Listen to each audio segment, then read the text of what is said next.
back to the best games in the 417 area. Before we get into the list, I'm going to let Ben and Leandra talk about one of the cool events going on in the month of February for 417 gamers. If you're looking for something to do on Valentine's Day, come join us at Galloway Station on Valentine's evening, February 14th, for some games. All are welcome. Singles, couples, thruples, whoever wants to come out and play. Leandra, what else will we be doing? We'll have a selection of 2-player, 4-player, and party games, and we'll be giving away some cool stuff. Don't forget Galloway Station. It's at 1281 East Republic Road in Springfield. There's no cover charge, but we encourage everyone to try some of the great food and drinks that Galloway Station provides. For more information, head over to the 417 Gamers Facebook page, and we'll see you there. Number 2. At number 2, we have Magic the Gathering, designed by Richard Garfield, published by Wizards of the Coast. Magic the Gathering originally came out in 1993.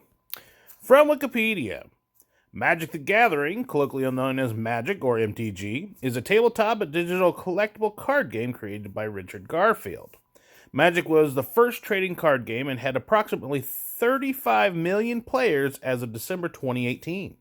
And over 20 billion Magic cards were produced from the period of 2008 through 2016, during which the game grew in popularity.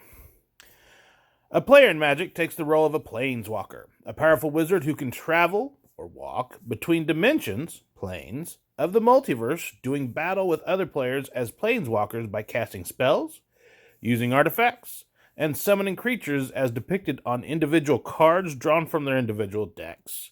A player defeats their opponent typically by casting spells and attacking with creatures to deal damage to the opponent's life total, with the objective being to reduce it from 20 to 0. Although the original concept of the game drew heavily from the motifs of traditional fantasy role-playing games such as Dungeons & Dragons, the gameplay bears little similarity to the pencil and paper games, while simultaneously having substantially more cards and more complex rules than many other card games. Magic can be played by 2 or more players, either in person, with printed cards, or on a computer, smartphone, or tablet with virtual cards through the internet-based software. It can be played in various rule formats, which fall into 2 categories, constructed and limited. Limited formats involve players building a deck spontaneously out of a pool of random cards with a minimum deck of 40 cards.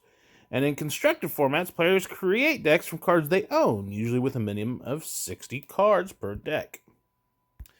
Magic the Gathering garnered 64 points off of 6 lists in the 417 Gamers. If you're interested in Magic the Gathering, go talk to your friendly local game store. This has kept many game stores in business since its inception. Rarely do you see a game store that doesn't feature at least a Magic night of some sorts. See what they're doing and ask them for the different formats, and they might show you the ropes. This is Magic the Gathering at number 2. Our sponsor, MoonCityCon, would like to say that they are looking for some volunteers. This year, they're looking for a little bit of help to help run the registration and the library. If you're interested, shoot an email to either Moon City Catherine or Moon City Rick with the subject Volunteers. We'll shoot you an application your way. And without further ado, let's look at some of the games that made the list of the best games in the 417. And, of course, here's the list of the games that didn't quite make the cut. Thanks for watching, and keep gaming in the 417.